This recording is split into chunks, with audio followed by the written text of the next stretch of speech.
सिमरन की सुधि यों करो जैसे गागर पनिहार, हालत डोलत सुरति में कहत कबीर विचार। जैसे घड़े सिर पर रखकर पनिहारी, बगल में भी घड़ा लेकर और हाथ में बाल्टी पकड़कर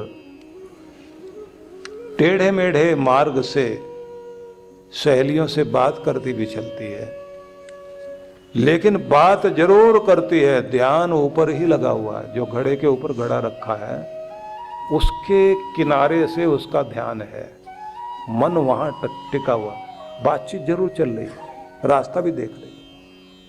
तो कहते हैं कि जिम्मेदारियां जीवन की इतनी हैं जैसे पनिहारी के सिर पर घड़े के ऊपर भी घड़ा, और हाथ कोई खाली नहीं, बगल में भी घड़ा, दूसरे हाथ में भी बाल्टी। इतनी जिम्मेदारियां आपकी हैं और जिंदगी का रास्ता उबड़ खाबड़ टेढ़ा मेढ़ा, और फिर साथ चलने वालों के साथ बात भी करनी होती है, व्यवहार भी निभाना होता है, दुनियादारी निभानी होगी, रिश्तेदारी निभानी होगी। लेकिन जैसे ये पनिहारी ये सब जिम्मेदारी निभाने के साथ बातचीत करते हुए, रास्ता देखते हुए भी ध्यान ऊपर लगाए हुए है, क्योंकि ध्यान ऊपर से हटा तो घड़े गिर जाएंगे। ऐसे जिस आदमी का ध्यान ऊपर है वो सारी जिम्मेदारियां निभाता हुआ जाएगा और गिरेगा नहीं। तो इसे कहा यह है सिमरन, मतलब ध्यान लगाए रखो वहां और जिम्मेदारियां निभाते रहो। ना हर भूलो, ना जग भूलो, ना भगवान को भूलना, ना इस संसार का व्यवहार और जिम्मेदारी। जिम्मेदारी भी नहीं छोड़िए, भगवान को भी नहीं छोड़िए। न हर भूलो, न जग भूलो, रहो इस तरह से जिंदगानी में जिस तरह से कमल रहता है तालाब के बंद पानी में, बस ऐसे ही जीना है। इसमें यह ध्यान रखने की बात है कि आपको बीच बीच में विचलित होने के लिए परिस्थितियां आएंगी, मजबूर करेंगे। बस उस समय आपकी परीक्षा होती है, क्योंकि आप किसी एक मंदिर में जाते रहे, एक तीर्थ में जाते रहे, तो आप परेशान भी बहुत हैं, कामना पूरी हो नहीं रही, मिलने वाले आप लोगों को पूछने लग जाएंगे इतने दिनों से आ रहे हैं। अब जैसे तिरुपति बालाजी जा रहा है कोई व्यक्ति, या कोई वैष्णो देवी जा रहा है, तो लोग पूछते हैं कितनी बार हो गए आते हुए, बोले कई बार आ गया हूं, बात नहीं बन पा रही। तो दूसरा आदमी एकदम कहता है आपने साईं बाबा ट्राई किया है क्या, एक बार वो भी ट्राई करके देखो। अब यहां गड़बड़ हो जाती है। वो ट्राई करने की बात कहते हैं, एक बार एक्सपेरिमेंट करके देखो, यहां नहीं तो यहां। वो जो आपको इधर उधर लेकर जाते हैं वहां बहुत गड़बड़ होती है। और विचित्र बात यह है कि कभी कभी तो हम लोगों को यह समझ में ही नहीं आता कि कहां कहां हम गए, कामना पूरी कहां से हुई। इसलिए थैंक्स भी करने के लिए जा नहीं पाते, क्योंकि भूल जाते हैं यहां भी हाथ जोड़े थे, यहां भी हाथ जोड़े थे, यहां भी हाथ जोड़े। और कुछ बिल्कुल ही चालाक लोग होते हैं, जैसे आपने सुना है ना कि एक गांव का देहाती व्यक्ति, उसका भैंसा खो गया, और भैंसा खो गया तो अब वो व्यक्ति भैंसा ढूंढने के लिए नौकर को लेकर साथ साथ जा रहा है, और हर मंदिर जहां भी दिखाई देता है वहीं जाके हाथ जोड़ता है, हनुमान बाबा 500 रुपए का प्रसाद चढ़ाऊंगा, एक बार भैंसा दिलवा दो आप। फिर आगे जाएं, शिव भगवान आप ही कृपा कर दो, 500 रुपए का प्रसाद आपको दूंगा। आगे गए तो वहां पर राम जी का मंदिर था, राम जी को भी बोल दिया। दुर्गा माता का मंदिर मिला तो वहां भी हाथ जोड़ दिए। सब जगह 500 का प्रसाद। ऐसे करते करते उसने 5-6 हजार रुपए का प्रसाद बोल दिया। नौकर बोला आपका तो भैंसा ही 1000 रुपए का था, और आपको तो 6000 देने पड़ जाएंगे, 5000 का तो घाटा ही हो जाएगा सीधा। बोला एक बार भैंसा मिल जाने दो, फिर तो भगवानों से तो निपट लूंगा ना। मतलब हम उसको भी ललचा रहे होते हैं, भगवान को भी। न जाने कहां कहां जा जाकर क्या क्या बोल के आते हैं, और फिर किसके कृपा से बात बनी है ये भी भूल गए, तो किसको थैंक्स करें, किसके पास जाएं। बहुत जगह भटकते हैं हम लोग। ये भटकाव छोड़ दीजिए। समस्या ही सारी भटकाव की है। और दुनिया भर में सिर्फ इतना ही नहीं, हम तो इलाज भी ऐसे ऐसे करवाते हैं। कोई भी आदमी मिल जाए इलाज करने वाला, कोई जमीन पे लेटा के इलाज कर रहा है, कोई आपके पांव को पकड़ के दबा रहा है, कोई शीर्षासन करा करके आपका इलाज करा रहा है, कोई कील ठोकने को तैयार है। एक महिला को घुटने की बहुत बड़ी प्रॉब्लम थी, चला ही ना जाए, घसीटे पांव को और उठा भी ना जाए। अब उसके बच्चों ने मुझे आके बताया, बोले हमारी माता को तो किसी ने बताया था कि अगर वहाँ जाओ आप तो बिल्कुल ठीक हो जाओगे।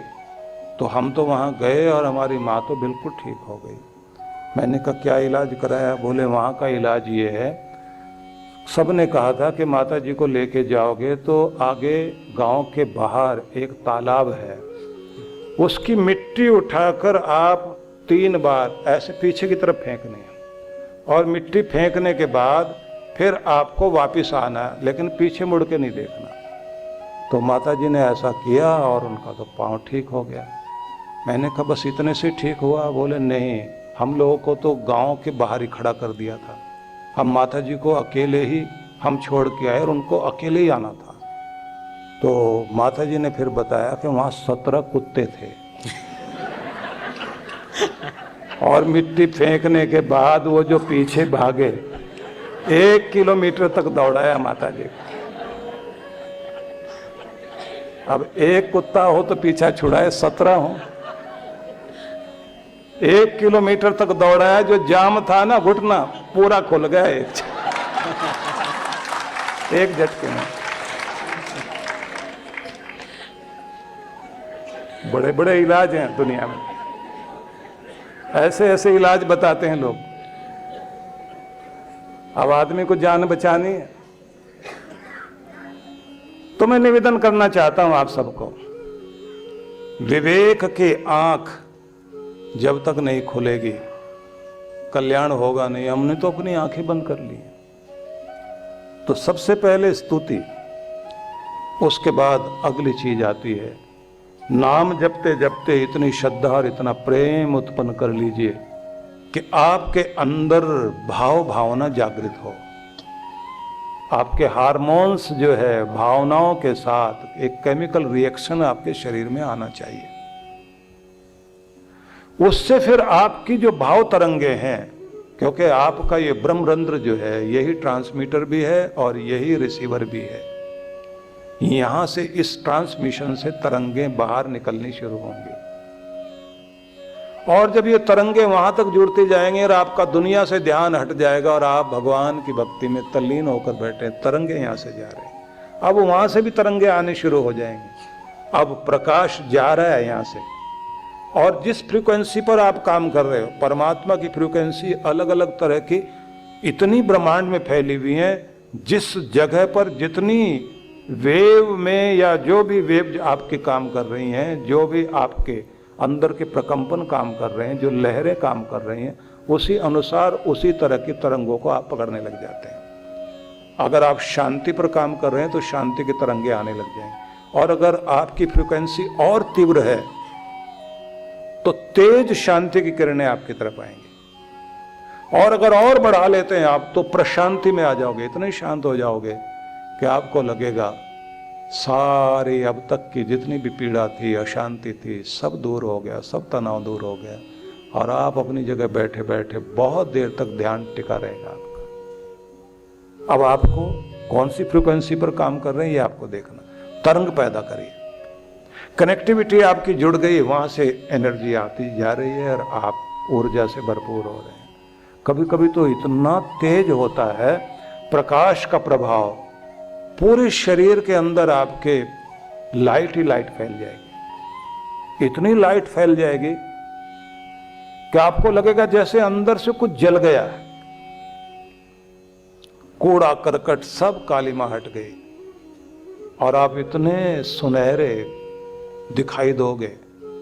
वो जो गोल्डन लाइट है वो इतना आपको भर देगी कि फिर आंखें खोलने को मन नहीं करेगा, गदगद हो जाओगे, आनंदित हो जाओगे। तो नाम जपते जपते ध्यान टिक जाए और ध्यान टिकते टिकते आपके अंदर से तरंगे वहां जाए और वहां की तरंगों को आप पकड़ने लगे। इसी में भी एक तरीका है, ये जो आपका जहां से परमिट लेना होता है, जिसे आप आज्ञा चक्र बोलते हैं,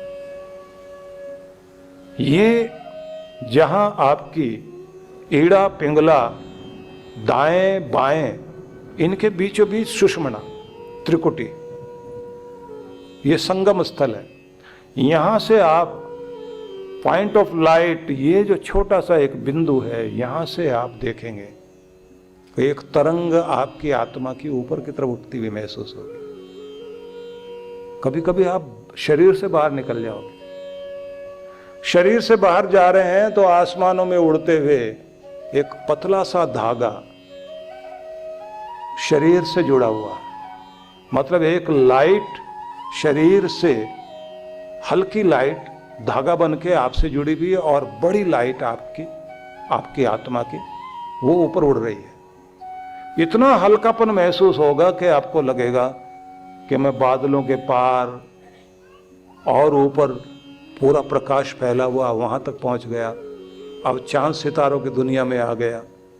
चांद सितारों से भी आगे कितने लोकांतर दिखाई दे रहे हैं, और फिर वो मोहक प्रकाश दिखाई देता है जो इतना आनंदित करता है। आपको लगेगा जिस प्यार के लिए मैं तरसता था सारे रिश्तों में जो नहीं मिल पाया, वो तो यहां मौजूद है। जिस शांति को मैं ढूंढ रहा था वो तो यहां मौजूद है। जिस आनंद की चाहत मुझे थी आज वो मुझे सामने मिल रहा है। इस पूरी भरी दुनिया में जो अपने को अकेला महसूस करता था, आज पूरी शक्ति मिल गई। अब कुछ और पाना बाकी नहीं। अब उस समय आप प्रभु के सामने होते हैं, और उस समय जब आप सामने महसूस कर रहे हैं तो मांगने को मन नहीं करेगा कि क्या कहूं। हाँ, कुछ लोगों की स्थिति हो जाती है, वो दृश्य देख लिया और जब वापस आएंगे ना तो रोते रहेंगे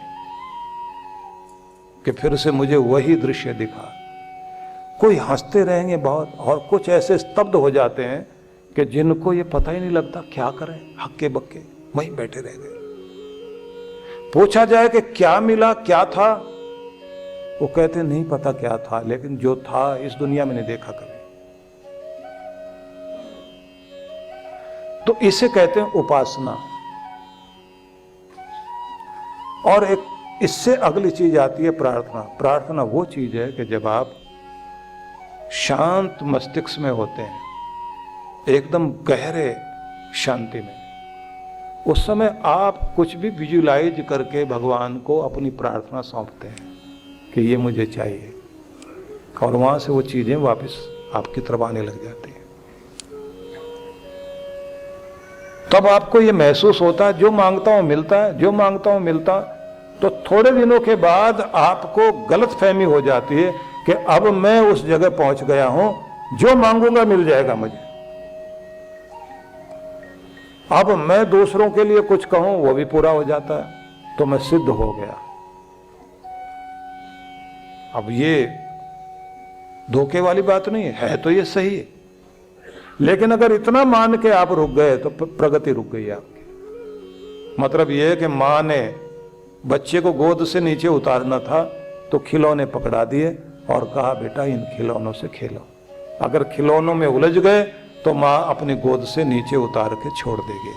और अगर बच्चा रोता रहा और बोलता रहा नहीं चाहिए खिलौने, तो फिर मां को गोद में लेकर काम करना पड़ेगा। तो अगर आपने दुनियादारी को ठुकरा दिया तो भगवान अपनी गोद में लेके रखेंगे और सारा ऐश्वर्य आपके पीछे पीछे आएगा।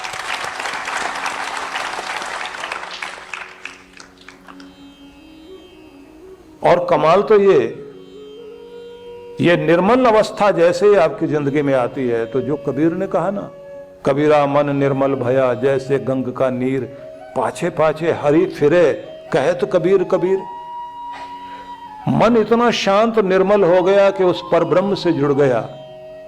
अब भगवान जो मनोकामना पूर्ण करते हैं वो पीछे पीछे घूम रहे और कह रहे हैं कि बताओ तो सही तुम्हें क्या चाहिए, और हम कह रहे हैं नहीं चाहिए कुछ भी।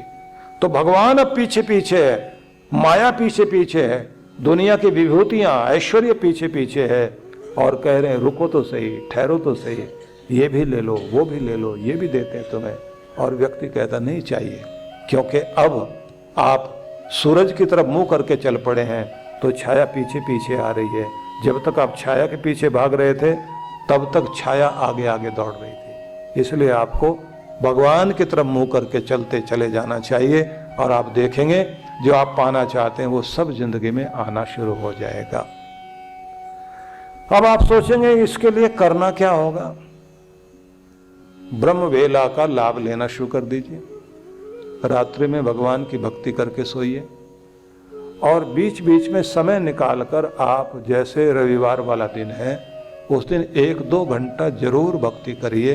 एकांत में जाकर के बैठिए और हो सके तो कुछ ऐसे वचन जरूर पढ़ें, सुने जिन वचनों से आपकी भक्ति और जागृत होती हो और सांसारिक रूप से भी आप सफल हो सकें। ये बात जरूर ध्यान में रख लीजिए कि आपको दुनियादारी छोड़ के भागने की जरूरत नहीं है। आप अपना घर परिवार में काम करते करते वहीं से भक्ति कर सकते हैं। भक्ति के लिए सब कुछ छोड़ के भागने की जरूरत नहीं होती। हाँ, जहां आप हैं वहां से आपकी कनेक्टिविटी भगवान से जरूर पूरी रहनी चाहिए, पूरा ध्यान आपका रहना चाहिए। सती अनुसुईया ने अपने घर गृहस्थी में रहते रहते ही अपनी साधना को इतना बढ़ाया, कहते हैं ब्रह्मा विष्णु महेश तीनों को बौना बनाकर बच्चा बना के बैठा दिया उसे। इतनी शक्ति किसी में आ जाए। सावित्री की भक्ति इतनी अद्भुत कि अपने मरे हुए पति को भी जिंदा वापस लेकर आई।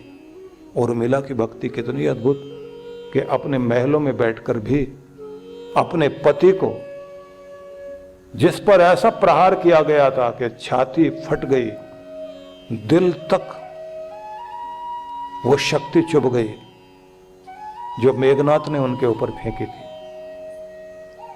अब भक्ति करती हुई, तपस्या करती हुई बैठी है उर्मिला। उसी का परिणाम हुआ, संयोग बनता चला गया। सुषैन वैद्य भी मिला और हनुमान जी जड़ी बूटी लेकर पहुंच गए, संजीवनी बूटी लेकर, और ट्रीटमेंट हो गया। राम जी जो बैठे हुए रो रहे थे, जिन्हें ये लगा कि लक्ष्मण अब चला गया, वो भी खुश होकर गले लगाते हैं और तब हनुमान जी को आशीर्वाद भी दिया कि तुम कितने बड़े सेवक हो। वो रामदूत कहलाए, राम सेवक कहलाए। लेकिन आप जानते हैं कि सुलोचना ने, मेघनाथ की पत्नी ने क्या बोला था लक्ष्मण के ठीक होने पर, और अपने पति की लाश ले जाने के लिए जब वो आई थी राम शिविर में, राम जी के कैंप में जब आई तो उसने कहा उस वीर के दर्शन करना चाहती हूँ जिसने मेरे पति को, जो इंद्रजित है, जिसको दुनिया में कोई हरा नहीं सकता, उसे जिसने मारा, मैं उसके दर्शन करने के लिए आना चाहती हूं। गई, सामने लक्ष्मण खड़े हुए, उन्होंने कहा कि जिन्हें आप ढूंढ रहे हैं वो हम ही हैं।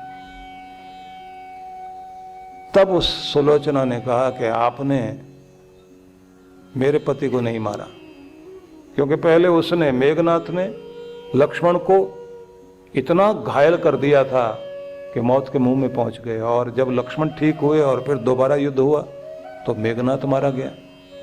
मेघनाथ की लाश को लाने के लिए सुलोचना गई थी, लेकिन उसने कहा कि उसके दर्शन करना चाहती हूं जिसने मेरे पति को मारा, जिसने उसको जीता। तो जब लक्ष्मण ने कहा कि मैं ही हूं, तब जो शब्द उसने कहे वो याद रखने लायक है। उसने कहा कि तुम दावा करते हो तुमने मेरे पति को जीत लिया और उसको मारा, तुम में इतनी शक्ति नहीं है। दिखाई देता है कि तुम्हारे पीछे कोई और शक्ति काम कर रही है, और वो शक्ति है तुम्हारी पत्नी की, जो 14 साल से बैठी हुई अयोध्या के महलों में तपस्या कर रही है। उसकी तपस्या जीत गई और मेरी तपस्या हार गई, क्योंकि मैं अपना सुहाग गंवा बैठी हूं। तपस्या जीती है उसकी।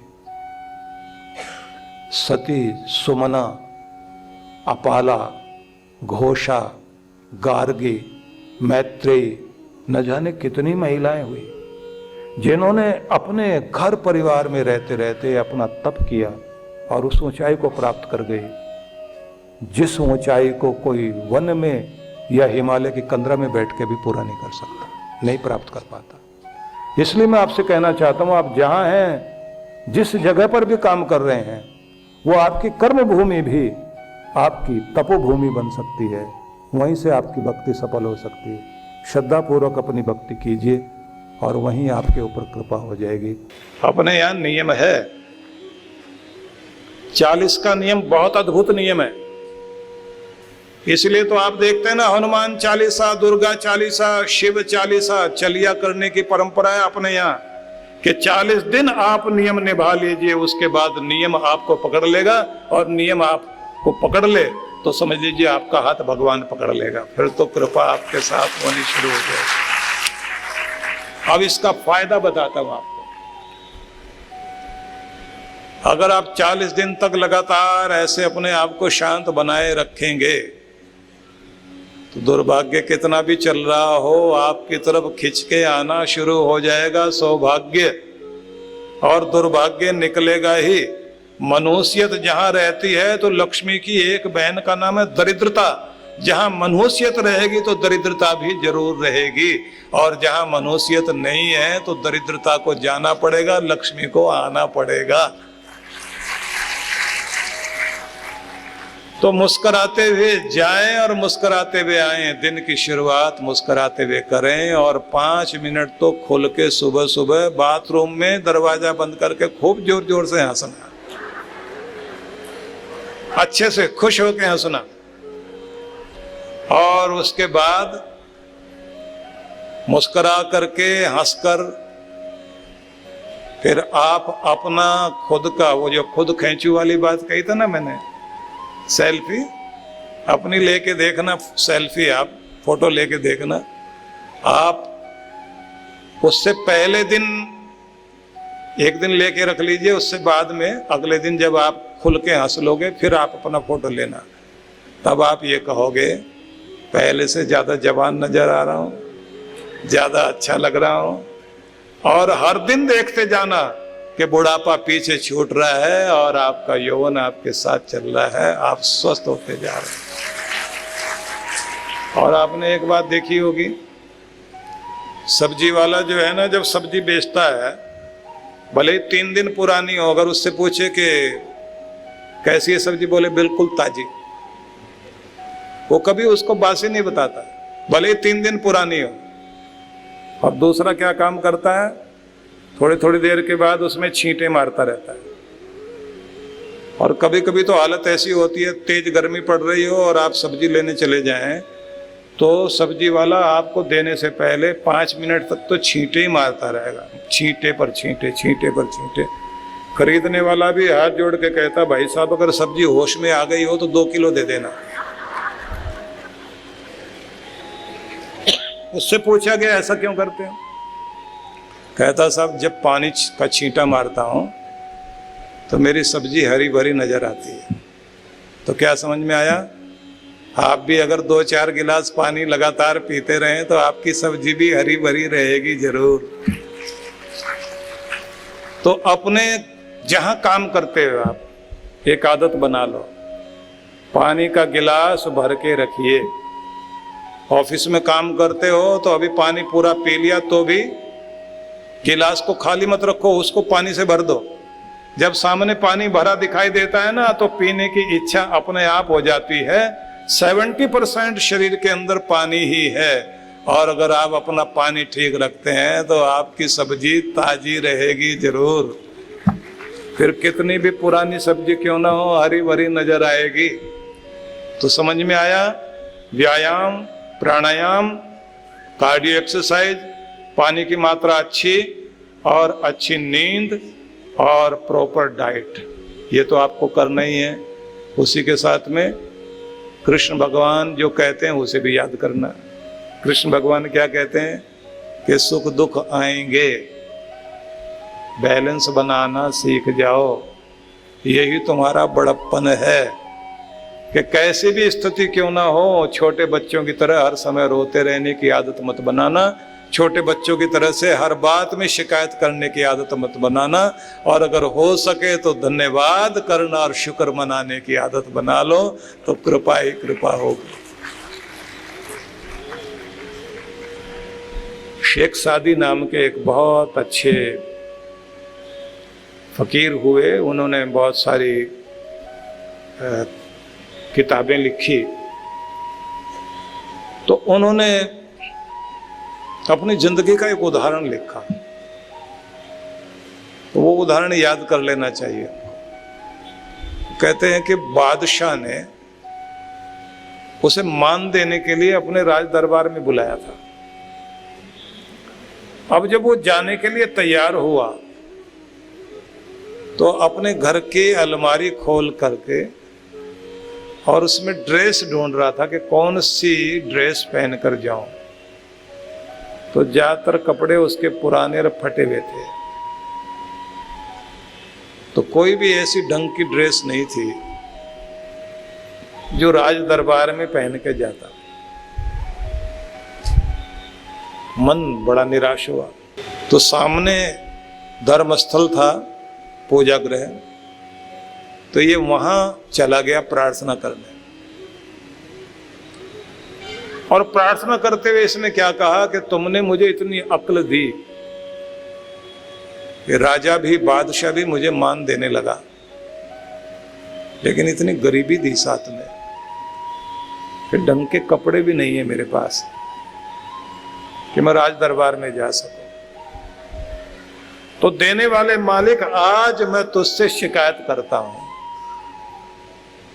कि जिसको तुमने कला दी, बुद्धिमत्ता दी, उसको पैसे भी दिए होते, उसके पास अच्छे वस्त्र, रुपया पैसा कुछ तो दिया होता। मुझे बहुत शिकायत है तुझसे। ये कह करके वो और अपने पूजा गृह से, इबादत गाह से बाहर आया और देखा कि सीढ़ियां चढ़ रहा है एक आदमी, एक पांव से लंगड़ा है और एक ही हाथ है उसका, बैसाखी का सहारा लेकर एक ही पांव से चढ़ रहा है। तो ये शेख सादी उसके पीछे खड़ा हो गया। तो थोड़ा सा ऊपर चढ़ के उसने वहीं सीढ़ियों में खड़े खड़े कहा, मेरे मालिक, परवरदिगार आलम, दुनिया को बनाने वाले मालिक, मैं तेरा धन्यवाद करने आया हूं कि मेरी बदकिस्मती से मेरे पास एक हाथ नहीं है और एक पांव भी नहीं है, पर तूने मुझे हिम्मत बहुत दी और इस लायक बना दिया कि मैंने जिंदगी में कभी किसी से सहारा नहीं मांगा और भीख तो मांगी नहीं, इसलिए मैं कभी तेरे से भी नहीं मांगता हूं, क्योंकि मांगते रहने की आदत पड़ गई तो तुझसे भी मांगूंगा और दुनिया से भी मांगूंगा। मैं तो हमेशा तेरा धन्यवाद करता हूं, क्योंकि मेरे मांगने से पहले तू देता है। इसलिए रोज खिलौने बेचने के लिए जाता हूं, रोजी रोटी कमाकर घर में आता हूं, अपने बच्चों का पेट भरता हूं। इस लायक बनाए रखना कि जब तक सांस चले मैं कर्मशील बना रहूं और तेरा धन्यवाद करता रहूं। और वो दिन कभी नहीं देना कि जब मैं तुझसे शिकायत करूं, इसलिए धन्यवाद ही करता हूं। और ऐसा कहकर वो वापस मुड़ा। शेख सादी पीछे खड़ा हुआ सुन रहा था, तो वापस गया और जाकर के अपने पूजा गृह में बैठकर इसने कहा, मुझे माफ करना भगवान, मेरे पास तो दोनों हाथ भी हैं, दोनों पांव भी हैं। उस बेचारे के पास तो हाथ भी पूरे नहीं है, टांग भी पूरे नहीं है, उसके बाद भी वो अपना कर्म करके रोजी रोटी कमाता है और कभी तुझसे शिकायत नहीं करता। और मेरे पास इतना कुछ होने के बाद भी मैं शिकायत करता हूं। असली बदनसीब मैं हूं, क्योंकि मेरे पास कहने के लिए मैं ज्ञानी हूं, लेकिन मैं ज्ञानी नहीं, मैं तो अज्ञानी हूं। ज्ञानी तो वो था जो जा रहा था। उसको ज्यादा समझ थी, क्योंकि वही ज्ञानी है जो धन्यवाद करता हुआ शुक्र मनाता हुआ जिंदगी जीता है, और जो शिकायत करते हुए जिंदगी जीता है उससे बढ़कर अज्ञानी तो दुनिया में कोई है नहीं। इसलिए भगवान मुझे माफ करना। और उसके बाद उसने ये लिखा कि तुम्हारे पास क्या नहीं है इसका रोना मत रोना, तुम्हारे पास जो कुछ है उसके लिए अपने भगवान का धन्यवाद करने वाले बन जाओ, तुम हमेशा ही सौभाग्यशाली बने रहोगे। और भरते हुए को भगवान और भरेगा, खुशहाल को और दिया जाएगा, और जो शिकायती है उसके पास जो कुछ है वो भी छिन जाएगा। इसलिए अच्छा हो धन्यवादी बनकर जीने की कोशिश करो। यही मैं आप सबसे कहना चाहता हूं। कमी तो कुछ ना कुछ हर किसी की जिंदगी में है। कितना भी स्वस्थ आदमी हो तो भी डॉक्टर कहते हैं पूर्ण स्वस्थ दिखाई देने वाले आदमी के शरीर में भी कुछ ना कुछ बीमारियां होती हैं, और पूरा अमीर दिखाई देने के बाद भी आदमी के पास कुछ ना कुछ गरीबी है। भगवान ने संपूर्णता तो कहीं नहीं दी। वो बहुत कुछ दे सकता है, सब कुछ तो किसी को नहीं देता। और अगर अपनी कमियों का रोना रोगे तो जिंदगी में कभी खुशहाली नहीं आ सकती। और अगर अपने पास जो कुछ है उसका धन्यवाद करोगे तो आप हर पल खुशहाल रहोगे। इसलिए धन्यवाद करना सीख जाओ। आप लोग गीता के संदेश को जरूर याद कर लीजिए, जहां भगवान ये कहते हैं कि सुख दुख जिसको डावाडोल नहीं कर पाते, जो अपने मन को हर समय शांत और संतुलित रखता है, ऐसा व्यक्ति ही पुरुषोत्तम है और अमृत की प्राप्ति वही करेगा। भगवान की गोद में बैठकर उसका आनंद ले सकेगा, जीवन का सुख वही ले सकेगा। तो याद कर लीजिए कि इस दुनिया में कोई भी आया, कैसा भी बड़ा छोटा इंसान रहा, हर एक की जिंदगी में ये उतार चढ़ाव तो रहा, क्योंकि भगवान ने दुनिया बनाई ऐसी है। इसलिए इसको कहते हैं कि दो पार्टों वाली दुनिया है। ये जिंदगी दो किनारों के बीच चलती है। जीवन क्या है? निर्झर है। एक हिंदी के कवि ने लिखा, जीवन क्या है? निर्झर है, मस्ती ही इसका पानी है। सुख दुख के दो किनारों में चल रहा राह मनमानी है। सुख दुख के दो किनारे हैं। कबीर जिसको चक्की के दो पार्ट कहते हैं कि चलती चाकी देख कर दिया कबीरा रोए, दो पार्टन के बीच में बाकी बचाना कोई। दो पार्ट हैं जो हर किसी को पीसते हैं, सुख दुख, गर्मी सर्दी, हानि लाभ, जीत हार, मान अपमान, उन्नति अवनति, लेना देना, पाना खोना, संयोग वियोग। ये दो तरह की चीजें, एक से खुशी, एक से गमी, एक से आशा, एक से निराशा, एक से मुस्कुराहट, एक से उदासी, ये सब कुछ जीवन में चलेगा। इसलिए आप देखते हैं दिन और रात दोनों साथ में, शुक्ल पक्ष और कृष्ण पक्ष। पर अगर हम दूसरे ढंग से कहें, दिन अच्छा लगता है रात के कारण, रात अच्छी लगती है दिन के कारण, गर्मी लगती है अच्छी सर्दी के कारण, सर्दी अच्छी लगती है गर्मी के कारण। ये दोनों कंट्रास्ट में चीजें हैं। इसी से संसार का सौंदर्य है। और अगर ये दोनों चीजें ना हो तो संसार की सुंदरता भी नहीं है। इसलिए ये उतार चढ़ाव को जीवन का हिस्सा मान लीजिए, और जब आप इसको मान लेते हैं, स्वीकार कर लेते हैं, तो हर हाल में मुस्कुराना सीख जाते हैं। जिसको मुस्कुराना आ गया उसको जीना आ गया। अब एक बात सोचने की है, वो ये, थोड़े दिन दुख आया, प्रभावित किया, चेहरा लटका, आंखें निराशा से भर गई, उदासियां आ गई। अब आपको क्या करना है? उसे ज्यादा देर तक टिकने मत दो, नहीं तो उदास रहने की आदत पड़ जाएगी। मैं एक व्यक्ति को देखता था, अच्छा अमीर खुशहाल इंसान था, किसी चक्कर में उसके ऊपर मुकदमा चल पड़ा। 3 साल मुकदमा रहा। 3 साल में जब वो जीत गया तो जीतने के बाद जैसे जज ने कहा कि जाओ तुम्हें बरी किया गया, वो बहुत देर तक खड़ा रहा चुपचाप। हाँ जी बरी हो गए जी, हाँ भाई बरी हो गए, जीत गए तुम्हें गलत फंसाया गया था। अच्छा जी बहुत धन्यवाद जी। और फिर वैसे खड़ा, जा क्यों नहीं रहे? नहीं मुझे यकीन नहीं हो रहा कि ऐसा हो गया। भाई यकीन कर लो। और जज ने वकील की तरफ कहा कि इनको ले जाओ बाहर, मिठाई विठाई खिलाओ, पानी वानी पिलाओ, बेचारा यकीन नहीं कर पा रहा। अब लड्डू मंगाए गए, वो लड्डू बांट रहा है।